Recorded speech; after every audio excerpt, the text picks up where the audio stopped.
Welcome, everybody. Welcome to another essential conversation. And today, today we're going to speak about love addiction. Like, I had 2 or 3 people today come up to me and said, "How could that be a bad thing?" You know,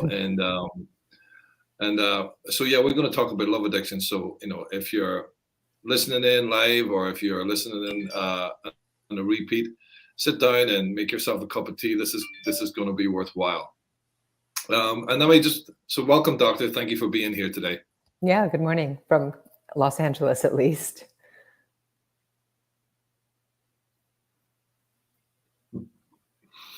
Yeah, I remember when I first heard, I came across a book by Yalam called Love's Executor. And as a hippie, I couldn't understand why there would be a book called Love's Executor. And I was confused and compelled, and I've stayed on that curiosity ever since. And yeah, so what is this thing called love addiction, Doc?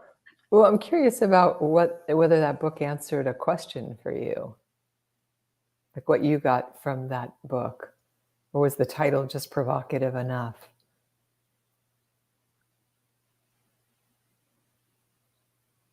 Yeah, and then I got so lost in one of the characters, There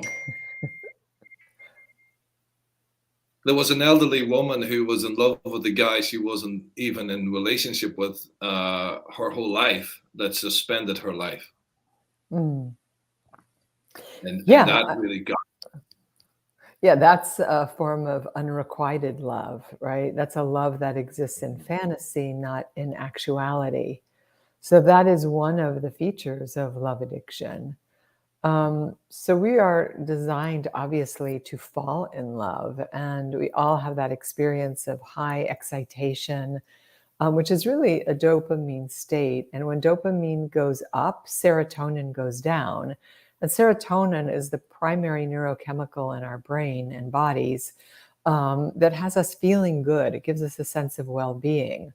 But when dopamine essentially trumps serotonin, we get into this obsessive state of love, of what is he thinking? Where is he going? What's he doing? Should I drive by his house? Is he going to call me? What should I wear? All of that excitatory process is part of falling in love. And that process is essential for people to bond and glue them together so that, they eventually mate and create a family. And according to Helen Fisher's book, which she's got a beautiful book called Why We Love, it's an older book now, but worth reading if you're interested in this topic, is that it takes about 4 years to have a child, whether you're adopting or doing IVF or same-sex or traditionally having a child, to bring that child to fruition. A 4-year-old child is not like a 4-month-old infant. And after that, those feelings naturally start to turn more into attachment feelings, bonding feelings. What happens for the love addict is that they are addicted to love, just like the song from when was that? Maybe the 80s or 90s. Might as well face it, you're addicted to love, because they're addicted to the dopamine high, that state of limerence, and they live in fantasy about who the other person is and what they want them to be. They're not in reality about who the person is. So while the love addict can look like they're very available for a relationship, they're actually no more available than the love avoidant, because they're not in reality about the person they're involved with. They're in love with some kind of ideal or potential or fantasy figure. Does that make sense?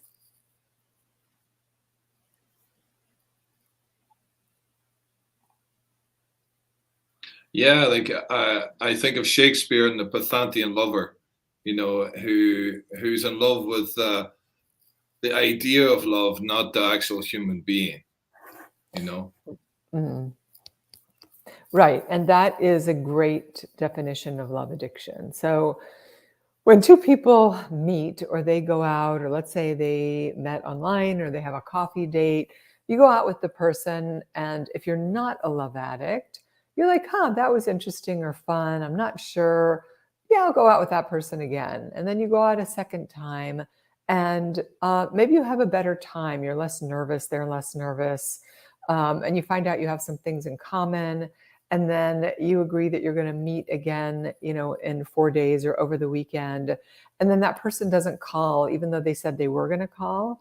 And then you're sort of disappointed and you're like, that's weird. And they do call you and they say, oh my God, I lost my cell phone, right? Okay, things happen. And then you go out and you have a good time. And then you meet their best friend and you're like, yeah, not so sure about this. But then you go out again and then you meet their sister and you love their sister. So there's a genuinely or general upward trend that's going on. But there are dips in it where you're disappointed, or the person forgot their wallet and you think, do they always forget their wallet? Because life really does happen. But the general trend is upward. The love addict goes out with someone and they're maybe not really crazy about them, but they really need to be in relationship with somebody. And then they'll have sex on the very first date because they think sex is love. And then the person doesn't call and they make excuses for them. And then they go out and they don't have such a great time. Or the person does something they said they weren't going to do, but they keep pushing the fantasy of who they need the person to be. And they keep making excuses in their head for why this guy's phone never works, or his car's always breaking down, or he never pays on a date. And they just keep compensating for the misfires because they need that person to be somebody other than who they are. And then they get into a relationship with them, and it's typically disastrous because they never really saw the person to begin with. Mm-hmm. Mm-hmm. Right? It's sort of what we call a one-person system. It's not a two-person system. And so the love addict and the love avoidant usually get together. Mm-hmm. Yeah, what a wonderful match made in hell. Yeah. And I had someone who today said, "Hey, Nigel, what's the difference between a love addict and a codependent?" And you can correct me if I'm wrong here. And I said, well, there's many versions of love addiction. Some of them can be the love addict who's narcissistic or avoidant or codependent or ambivalent. So yeah, I said it's kind of the same but different. It's in relation to love addiction, you can have a love addict who's also very, very codependent or symbiotic, where there's a merger that takes place. How does this show up, or how do you see this in your clinic with your clients? Well, I see it a little bit differently. Pia Melody says if you scratch the surface of any sex addict or love addict, you'll find a codependent. So sex addiction and love addiction are different than codependency. The love addict lives in fantasy.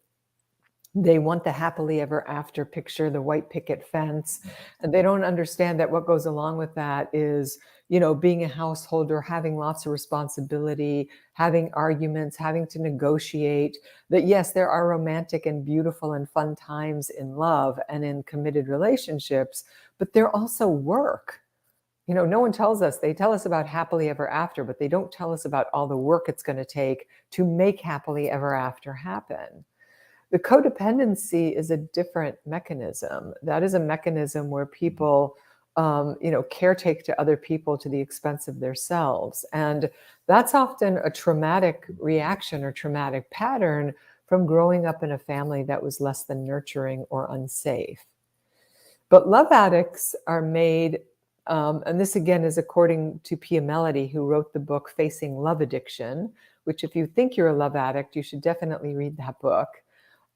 Says that people that are, and again, this is a heteronormative construct, but it can be translated to same-sex people, that if a female is abandoned by her father, she's going to be love addicted to men, which makes good sense. If you didn't get the love you wanted or needed as a girl from your dad, who adored you, who loved you, who treated you well, who gave you a template for the kind of man you should be in relationship with, then you're going to feel like he left because there was something wrong with you, because you were damaged.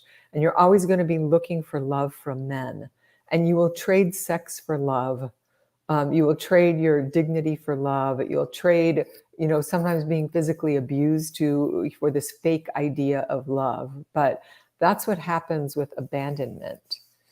If a male is enmeshed by his mother, meaning she uses him as a surrogate spouse because her relationship with her husband isn't good. So she makes him her, little man. She shares her emotional state with him. She tells him about how lonely she is when dad's gone.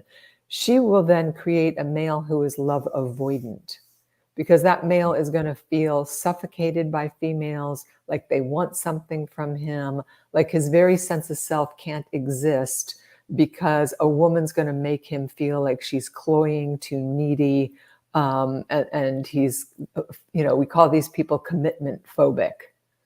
Mm-hmm. So this all starts in our family of origin, and really in the ways that we learn to attach to our opposite sex or same-sex relationship. So a lesbian woman, if she's abandoned by her mother, is going to seek women that are abandoning. Right? You can play it any way you want with this abandonment enmeshment issues. Wow. So yeah, just anybody listening in, again, it all starts at home. It all starts in our environment. And, and I suppose it's a really, I had worked with many addicts over the years, and I'm thinking of just one particular person who was a love addict, and they had complete amnesia of their childhood. And they had, and again, many of us forget big chunks of our childhood, and often, not always, but often it's a part of the mechanism, right? It's a part of the survival strategy to be able to move forward and survive or display and kind of disown that part. And that part often is repressed, and the behavior is compensative in some way at some times. And what do you think? So where I'm going here, Doc, is like, what resides underneath the love addict? What are they carrying internally that is possibly one of the places they would journey towards in therapy? Well, that's why we call it acting out, because people are acting out what was done to them. They're acting out their feeling states. It's not the sex or love that is very interesting, actually. Not to, be unkind or insensitive, but these are just symptoms of deeper patterns, really, and deeper issues. So when somebody doesn't remember their childhood, that's a very bad sign. That means that they were terribly neglected or emotionally abused, or possibly physically or sexually abused, because that is the organism's way of defending itself against excruciating pain.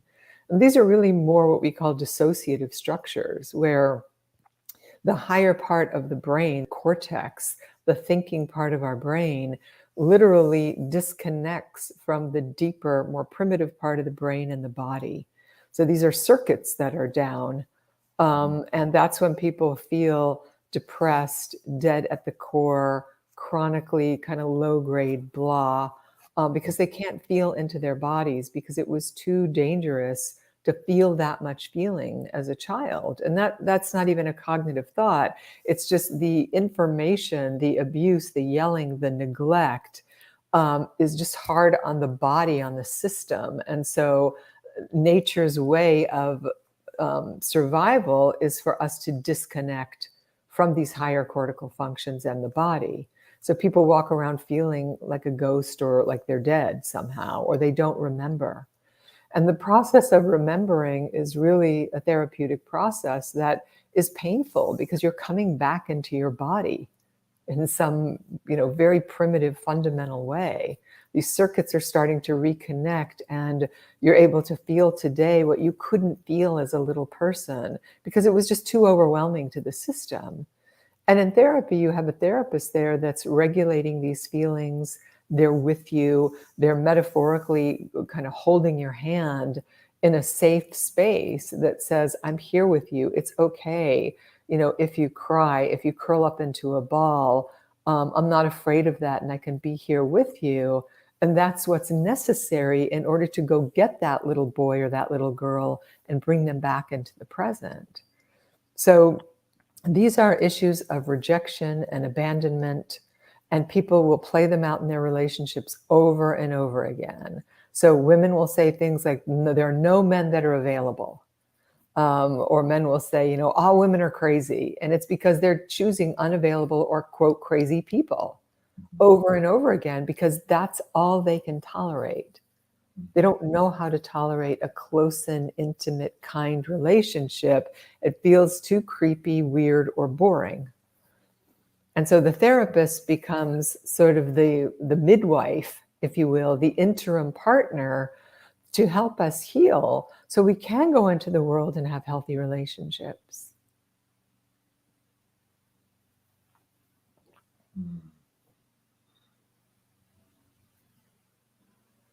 Yeah, I'm, you know, I had a group this week with a mixed group, and we were talking about the subject of, you know, there was one of the participants were sharing their struggles with love addiction, and this person had behind everybody's back married one person, and then had married somebody else.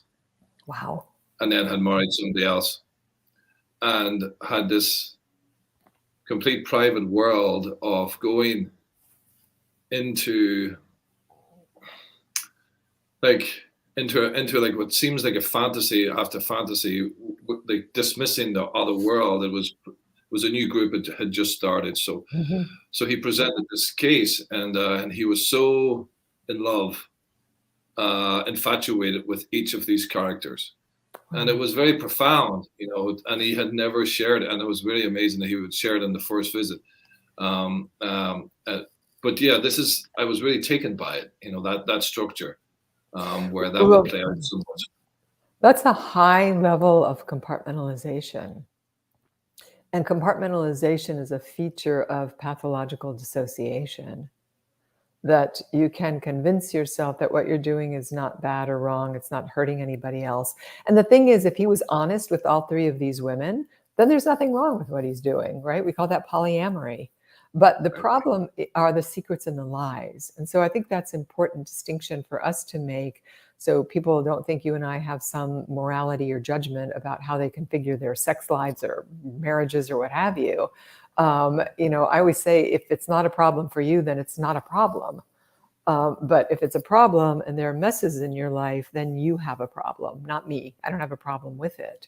So if he were to start to let these worlds meet each other, that would be a very different thing than what he's doing right now. Because when the going gets tough, or it's difficult, or he doesn't want to hear it, he just leaves and goes to the next mate, where it can be, they're super excited to see him again, and the sex is really great and fantastic. And then when that gets a little gnarly, he leaves and goes to wife number 3.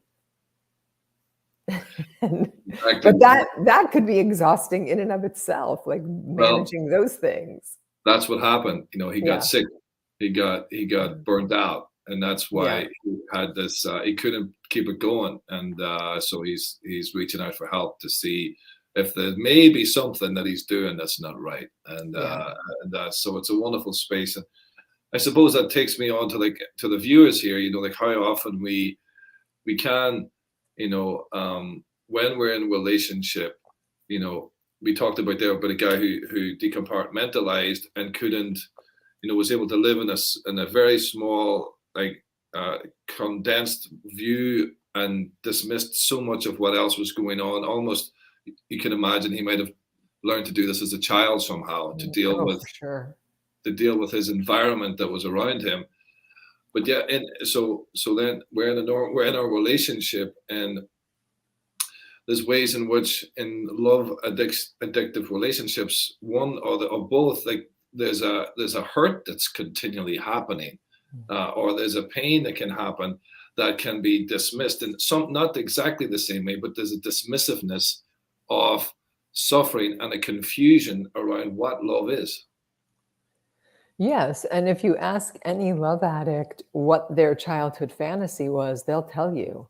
Not did they have a fantasy, but what was it?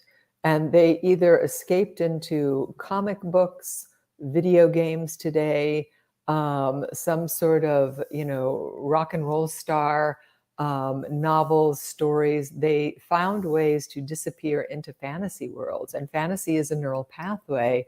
So that's where it begins. And it's typically in a household where there's just a lot of, rage and abuse. If there's alcoholism in the household, or no one's home. They're latchkey kids. And so they have to make believe a life of somebody coming to get them, somebody wanting them. So it's extremely painful and lonely, deeply lonely for children that suffer these extremes. And so they create these worlds in order to cope. And then in adulthood, it's all they know how to do. They don't know how to really connect with another human being. So the thing they want the most is the thing that they're most afraid of also. Because when they meet somebody who's available, they can't really make the relationship work. They find unavailable people or people that will treat them in the way that they were treated growing up. So is that what you were talking about or pointing to? I would love to return to something. Exactly. That really nailed it. And it's and just another, I want to return back to something you said earlier. Generally in relationships, we're in an upward momentum, right? Mm-hmm. Where there's a sort of you're getting to know somebody and then you're having little wobbles, but you're going upwards.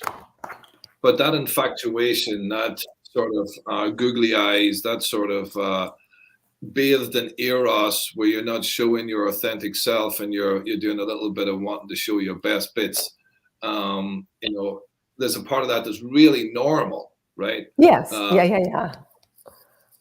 I know. And how do we know when's it supposed to stop? Or when are we supposed to, I suppose, drop into adult, or be able to drop into, for the viewers listening, how do we navigate knowing when that blurry, sort of bubbly, sort of young, free child sort of dynamic is on the money and is exactly what it's supposed to be, versus when it's you're in that fantasy and you're not actually in the relationship and you're causing harm and pain. I suppose I'm answering my question a little bit, but I'm curious about how to know what's the markers.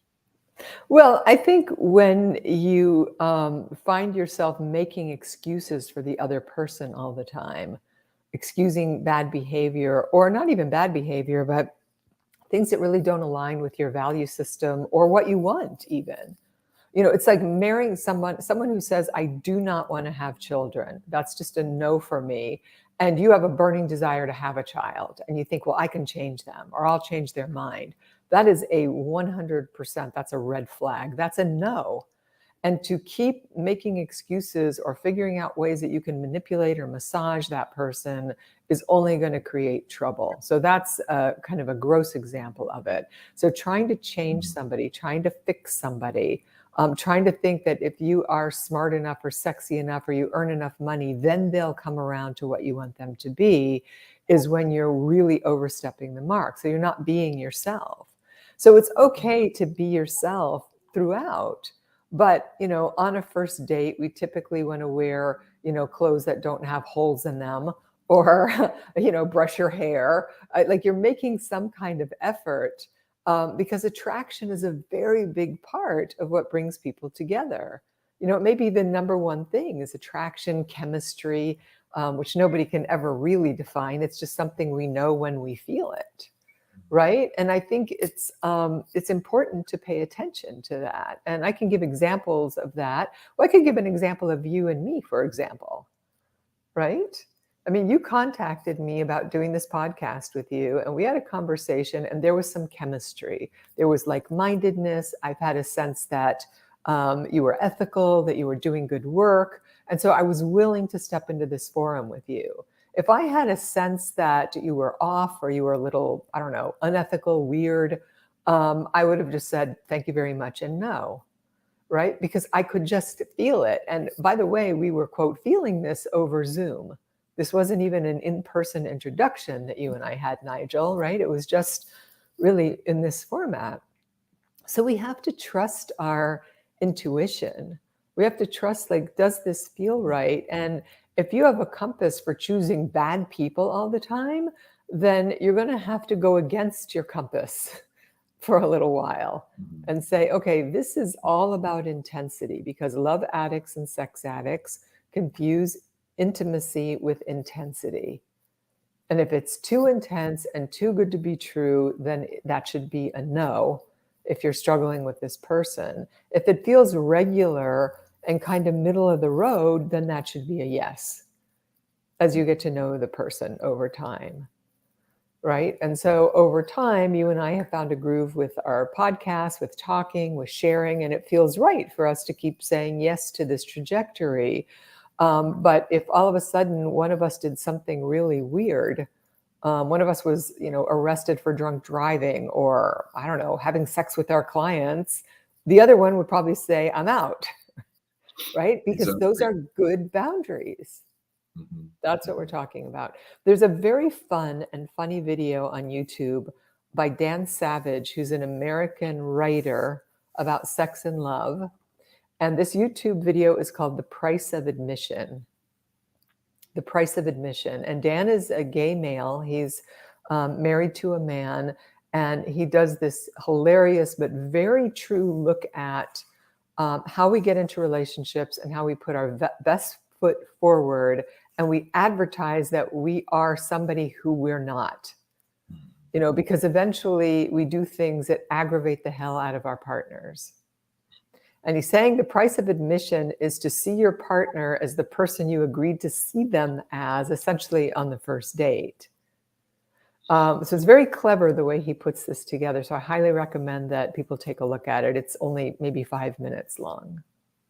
Yeah, wow, that's really interesting. Like I'm married now, and for the last 2 relationships, my girlfriend before and my wife, on the first date, second date, I told them all the ways I would exit. I told them all the ways that I would hide. I told them all the ways that I would,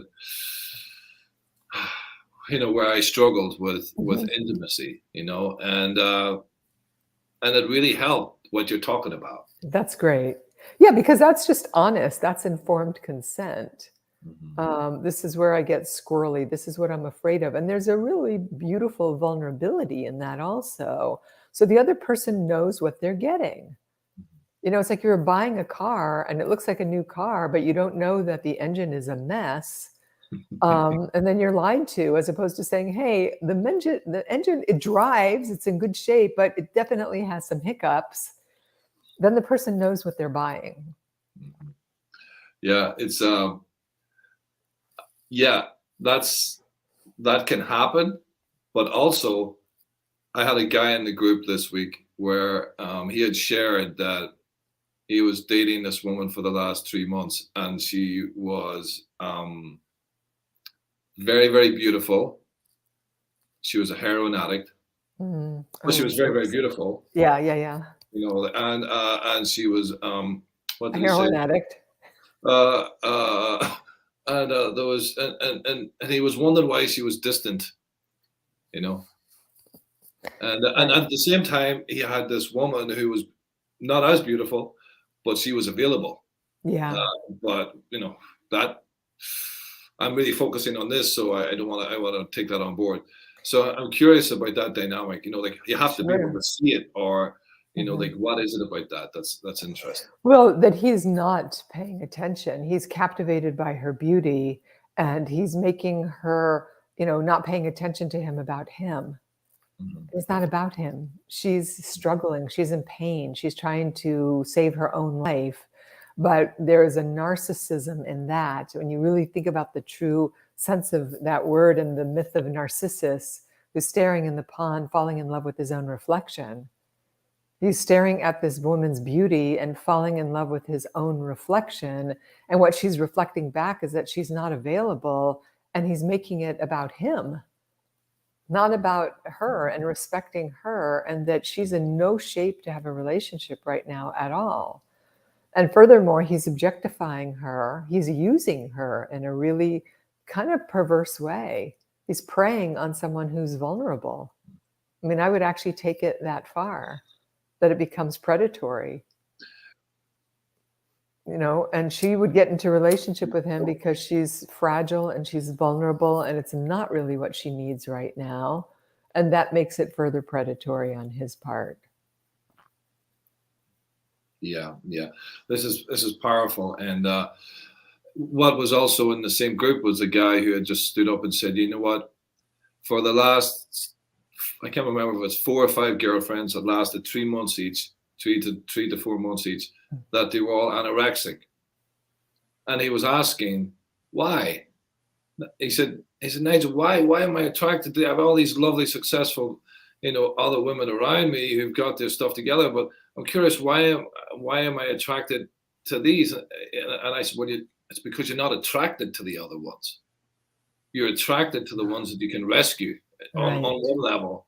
And would you also call that a narcissism under the same sort of veil? Well, maybe it might be a little bit different. I mean, there is a narcissism there because it's that I can save you. Mm-hmm. No one else can save you. No one else can love you as much as I can. I can save you from starving yourself to death. If I'm just good enough or I'm enough, you will change your ways. And you hear there's a love addicted component to that also. It's not in reality, because that woman that's starving herself, for control and pain, didn't know him when this started. And it's not about him, and he's not the one that can rescue her. We can only rescue ourselves. No one else can. What we as therapists do, or people in program do, is throw each other a rope. And you either grab the rope or you don't, but no one's jumping into the raging waters after you. You've got to grab the rope and hold on, and a whole bunch of people will show up to coach you to the shore, but you've got to get yourself there. So yes, he's got some need to rescue wounded, damaged, unavailable women. Yeah. Because that makes him feel good somehow. And until it doesn't. Until it doesn't, right. Until he starts drowning also. And again, also anybody who can pick up on this as a trait that's in their relationship, where there's a rescuing and an overextending and a sort of saving on some degree, always has a flavor at some stage of growing resentment. Mm-hmm. It's never far away. It's kind of in the background.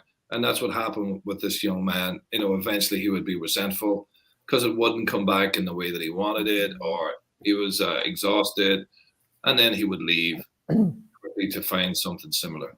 So you can hear the narcissism in that. It's all about me saving you. You won't take the saving. You don't love me. I'm angry. It's me. And so it's really what we call a one-person system. It's not a two-person system. Exactly, doctor. Exactly. It's like they're like this nurturing parent that becomes the controlling parent, and then of course we find that in that individual's childhood. Right, and then the perpetrator. So he's on what we call the drama triangle: the rescuer, the victim, and the perpetrator. And he keeps changing positions on the triangle because he's not a healthy, balanced person. Yeah, and then I use the drama triangle then to bring in game theory to notice the games that he plays and how he hooks, and it has an ending, a payoff that's always the same, which is he's always alone. Right. Yes, and then he's got data for how nothing ever works out for him, and it's poor me, and nobody loves me, and I'm always alone.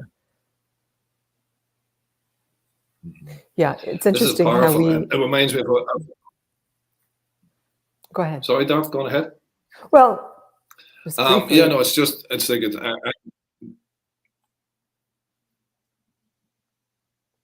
I think there's a time sorry, delay between us there was a today. delay. So. Yeah. Just how we reenact these patterns over and over and over again until we're just sick of them. And then when we're sick of them, that's typically when we get into therapy or into recovery to say, I just don't want to do this anymore. But, you know, it's difficult to change these patterns. It requires a lot of commitment.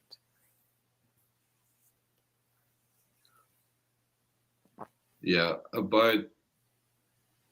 and there's always hope, right? There's always hope. I had a few months ago a lovely lady who was 75. She came in to start therapy and start group, and it was on her 9th divorce. She was 9 times divorced, and she was coming in, and she says, "I keep marrying the same goddamn man." I think she was from Florida, and she said, "I'm coming here. I don't really know why I'm here, but maybe it might have something to do with me." Right. You think? So, you know, it was just interesting. Right. So I think when we take a look at the mirror, you know, there's that old adage, if you're pointing a finger, you've got 4 fingers pointing back at you. So yes. So yeah, there is hope when people are sick and tired of being sick and tired. And they're willing to start to look at themselves and pull themselves up out of a victim mode. Because the truth is, we were victimized as children. We do have these patterns. We don't know that we're doing them until we keep repeating them over and over again. And then at some point, when we're really ready to make change, we have to face and look at what our part is in it. And that's a fundamental part of the 12 steps. The 4th step is asking everyone to look at your resentments and then what is your part in how you got yourself into these situations? What did you do? Because until you know what you do, you can't stop doing it. And the shame is usually what impedes us from really getting honest with ourselves, because we know what we've done is wrong or against our value system, or just, you know, really feels painful, or like you're a bad person because you did these things. And so it's important to remember that you're not a bad person. Maybe you've done bad things, but you are not fundamentally bad. If bad things were done to you, it's the only way you know how to behave. If you beat a dog repeatedly, that dog is going to be vicious. That dog will attack. That dog will cower. If you take that same dog or a dog from that same litter and you're loving and kind to it, it won't be an attack dog. So these are patterned behaviors. We are very adaptive creatures, and we will adapt to our environment. It's how we survive. So if you were abused or neglected as an adult, you can 100% change those patterns. You know, and the good news is it doesn't take as long. It doesn't take 30, 40, 50, 75 years. It might take 3 to 5 years, but you're going to be 3 to 5 years older anyway. So where do you want to be in those 3 to 5 years?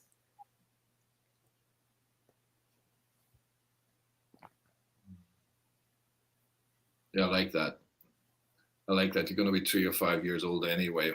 Would you like to be better in those 3 to 5 years? Something that stands out, Doc, is, would you say this would be a common denominator with love addiction? And I really want to speak this out to the viewers here, is an inability to be with their aloneness. Mm-hmm. Yes, I think that's true with all addictions, actually. That feeling of just emptiness or loneliness, or it also comes in the form of boredom.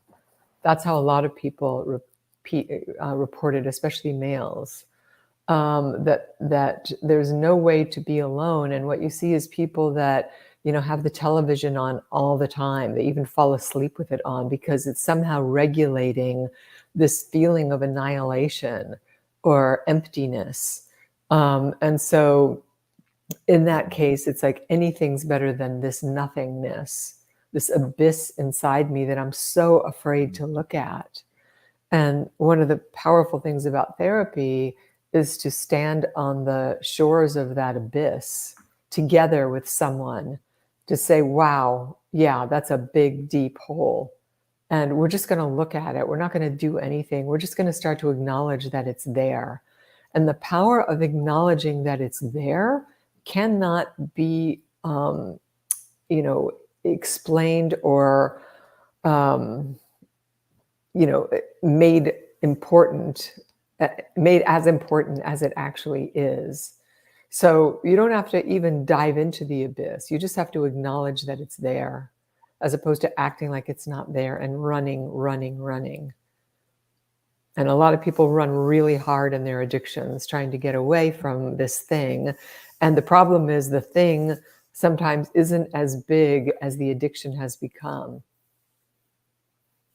Right? The addiction starts to reach these massive proportions against something that is certainly painful, but now you've got to dig out from the addiction first, and then you can start to approach your trauma. So the more you run your addiction, the longer, the harder it is in a way, because you've got to undo the addiction first.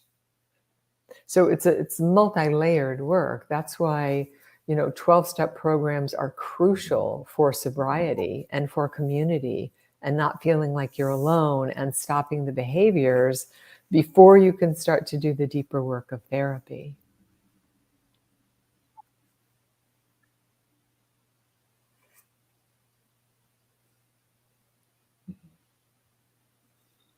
Yeah, you got to separate them. You got to separate the addiction from the trauma. But Doc, that's so good.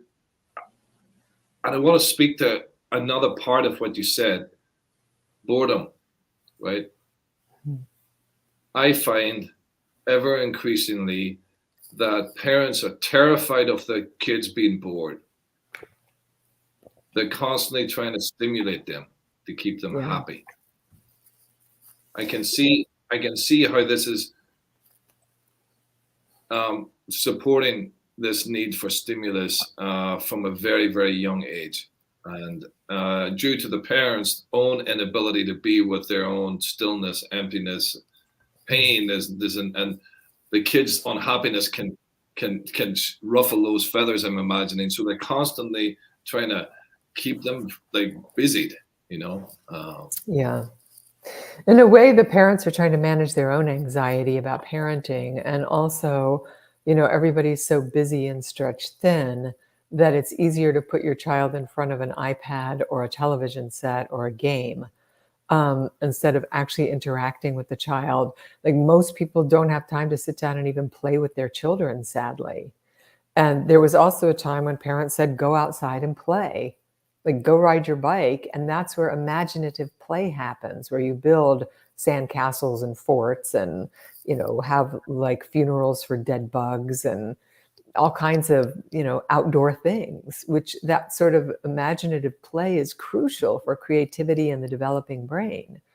But having kids, have their brains wiring up to computer games and TV is a setup for, a porn addiction, a shopping addiction, and any kind of online addiction, because that's just how their brains are getting set up. So it has really far-reaching problems.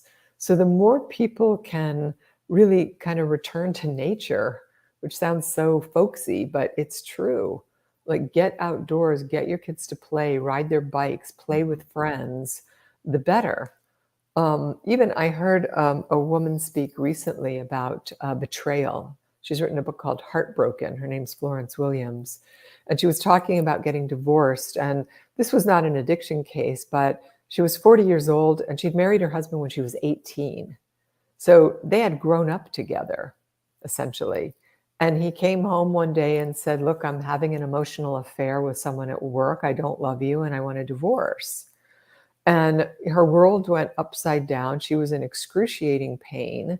And so she started to investigate, why am I in so much physical pain? And she talked to neuroscientists and neurologists and psychiatrists and you name it. And she was a journalist, so she wrote this beautiful book called Heartbroken. But the point of this is the thing that she learned was not only, divorce is incredibly detrimental to our health and well-being because of these attachment breaches that are happening. We literally have dendrites withering in the brain. It's physically painful. But the one thing she learned that was curative was nature.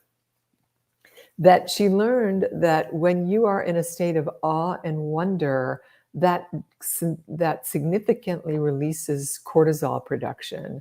And cortisol is necessary when we're under duress. But if you're chronically releasing cortisol, you're going to have problems with your adrenal system, your digestion, your ability to sleep. It takes its toll on the body. But awe and wonder. So she started spending a lot of time in nature. And it was that experience that regulated her nervous system, that released or that regulated that cortisol release, which had her moving towards mental health faster. So if it's good for someone who's distressed from divorce, it's also good for children that are hyperactive or they're driving you crazy when they're indoors. It's like, go outside and play. And make sure you have strategies outside for them to play. A swing set, a volleyball net if they're older, baseball bats, a bike, depending on what the age appropriate situation is. Because we can't wrest this generation away from their electronics, but we can give them a sense of play and awe and wonder through the environment. Wow, that's so true. And I've moved back for I've been in Ireland for a while, and what I see a lot is just prescriptive medicine for young children, which for ADHD, and it's I don't want to go off topic. That could be a whole other topic, but right. But just how moved I was when then I felt into the landscape of the broken families, the struggles, the addictions, the challenges, and the children just trying to do all they know what to do, and then and then medicating, just how that just really slows the whole thing down. They're only 6 years old, Right. so yeah, but again, the reason why I went down this is just this inability. I have a teacher who I call him a teacher. His name is Adam Phillips, very astute sort of English psychoanalyst, and he would talk about that boredom is you're sitting there waiting, but but you don't know what you're waiting for. Like and it's such a healthy state for the kids to be in, to prepare them for adulthood, and it's an important state for adults to stay in, and that tension, and to cook in that space and start to uncover what starts to come up in that sort of slowed down, not always comfortable, mostly uncomfortable at the beginning state of being. And so again, just for our viewers out here who may be struggling with some sort of relational struggles or love addiction in whatever form, or codependency, or the narcissistic version, or the sort of ambivalent sort of fantasy version, or the sort of whatever flavor, like, to get into nature is healthy. To be able to try to, it won't happen if you're on the treadmill. I suppose that's the first thing, Doctor. You have to slow it down a little bit, right? Yes, and there's a fine line between boredom and presence, like, full present awareness. If you're sitting outside in your backyard and you're just bored, you're missing the unbelievable complexity in front of you, the beauty of the universe, the world. Like, how does a blade of grass grow? Why is the sky as blue as it is? You're not present with the elements. And when we get present with the elements, we start to have an experience of ourselves as much bigger than this small conceptual idea of who we think we are. And that's why I think nature and this notion of awe and wonder is so powerful. It's what meditators seek, but it's here in front of us all the time if we choose to drop into that moment and see it. So boredom, I think, in part what you're saying is an invitation to see what emerges out of that space, what pops up, what shows up, because it's daydreaming. Adults usually don't have time to just sit around and daydream. And that's what we want our children to be doing, to imagine, to play. And so, these children you were talking about, children of addicted parents, they're desperately looking for something to regulate themselves. They need a hug. They need comfort. They need someone who's interested in how they're doing. And because they don't get it, they start reaching for objects outside of themselves. Maybe it's a beer, maybe it's a porn magazine or something online. Maybe it's, hanging out with a gang of friends that are doing violent things because they feel alive instead of dead internally. So these are deep, this goes in and out of being immediate and psychological to the whole socio-political landscape and the world that we're living in today. So there's a lot of complexity. And I think for those of you that are listening, there's your personal story, and then there's the context in which you grew up, the culture in which you grew up, whether there was a religious overlay, or a region of the country overlay, or historical overlay, and the intergenerational transmission of trauma, and then the era you grew up in, and what the popular culture was telling you, or is telling your children, and you're standing by watching this saying, I don't know what to do. Right? So there are many, many factors and forces that are bearing down on, the developing child. And the parents that are trying to parent developing children.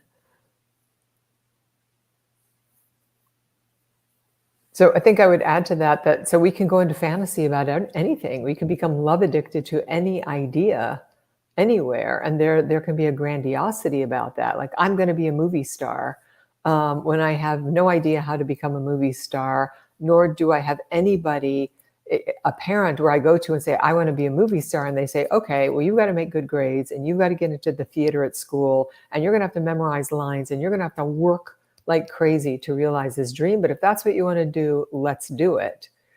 But if nobody is there stewarding that idea, it just becomes this grandiose fantasy. And the person is incompetent. They have no way of figuring out how to get there.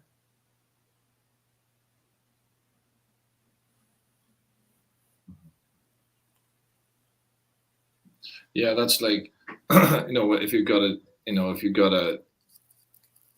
like a 3-year-old kid and they say, hey, I want to be an astronaut.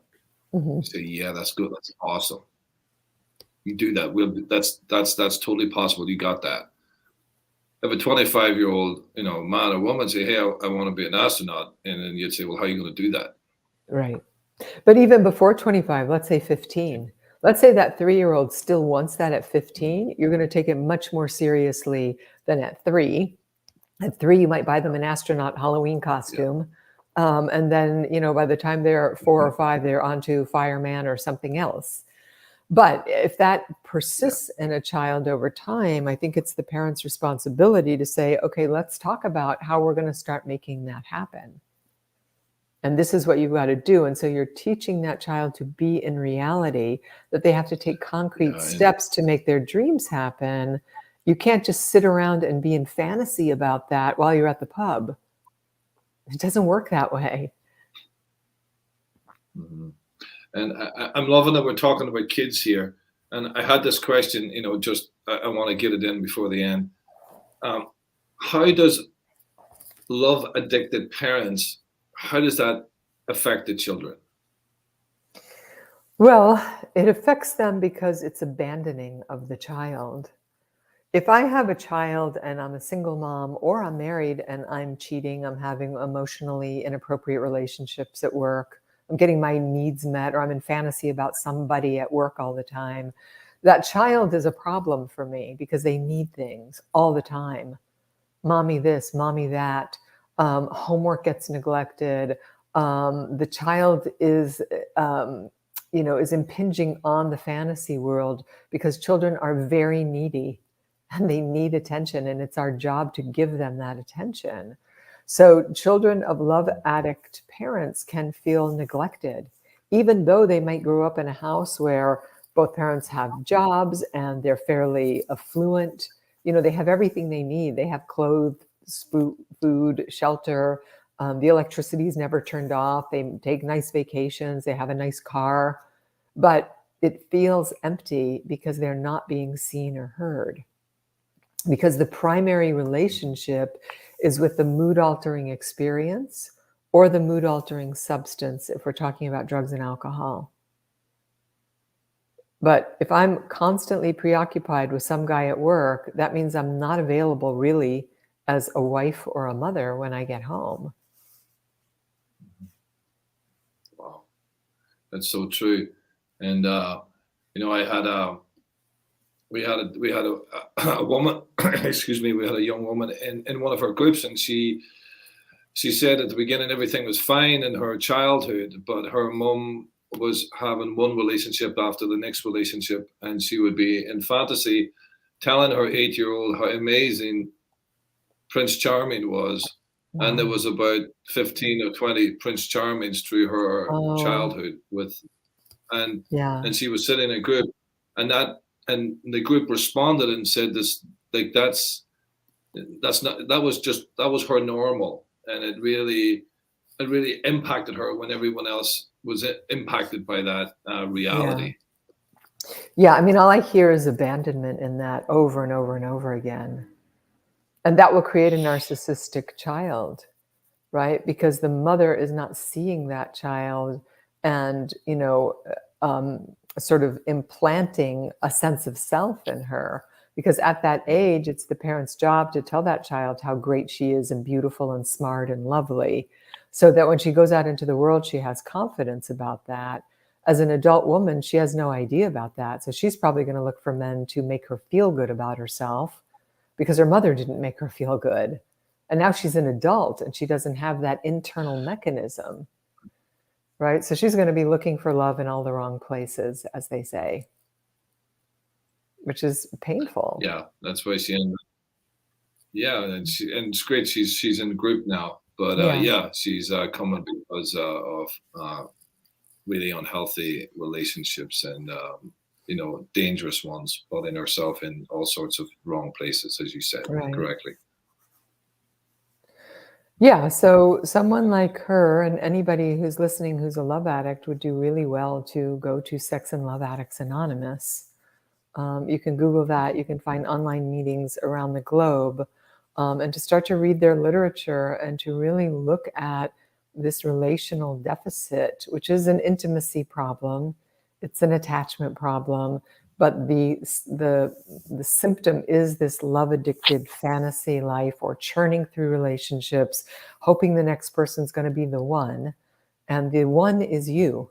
You're the one. You are the one that you have to fall in love with. That's a love that cannot be taken from you. And once you fall in love with yourself and you're treating yourself well, then you'll attract someone who treats you that way in kind. So make sure that you are, reading Facing Love Addiction, going to love addiction workshops, fellowships, and start really peeling back these issues so that you can be more of who you know you really are. And just to end, Doc, what would be 3 or 4 things that would equate to loving yourself that our viewers could try on for size this weekend? Well, one would hopefully continue. Yeah, one would be to say that for a year, you're not going to get involved with anybody. And you'll go through withdrawal because of that. If you're a love addict, you won't be able to, you feel like your skin's crawling, you'll feel lonely, depressed. But until you stop using people to make yourself feel better, you're not going to know what's underneath all of that. And it's essential that you have a support system when you do that, because you need like-minded people. Like Nigel was talking about his group, being in a group, being in a 12-step program, working the steps, having a sponsor, so that you always have someone to call, that you're calling somebody. If you're female, you're talking to other women in the program. If you're male, you're talking to other men in the program. So you start to get your needs met from people that don't have an agenda with you, that are also struggling with the same issue, that you can relate to, that will love you unconditionally, and be there for you, so that you can see that you can actually get your needs met from other people in appropriate ways. And then also looking at the ways that you neglect yourself. Love addicts can be terribly neglectful of themselves because they're busy supporting someone else financially or running and taking care of somebody else and doing their laundry, but not their own. So look at your self-care also. What does the inside of your car look like? Are you in a job that you love? Do you take care of your physical needs? Or are you neglecting yourself the way you were neglected as a child? And so these are all starting points that you can do today, right now. If you have to clean your house, you could actually do that today, where you start to say, okay, this is the first day of the rest of my life. This is the day where I put a stake in the ground and I say enough. I'm going to stop treating myself poorly and getting involved with unavailable people. Wow. The day's the day, folks. You know, the day's the day. You know, and it's been a great day to be here with Dr. Alex, and I hope you have got something that your heart is longing for from this essential conversation here today. And if you have enjoyed it, or if you think somebody else could enjoy it, please share, like, or comment so we can get the message out and support more people. So thank you. We'll be back same time next week. We'll see the doctor next month again. If you're just tuning in for the first time, this is every month we get something wonderful that's needed in the relational landscape with Dr. Alex. So Dr. Alex, thank you for your heart and your wisdom and your time. Thank you, and thank you for having me. It's a real honor. And everybody, take care of yourselves. Reach out, slow down, and yeah, today's the day. Today's the day, everyone.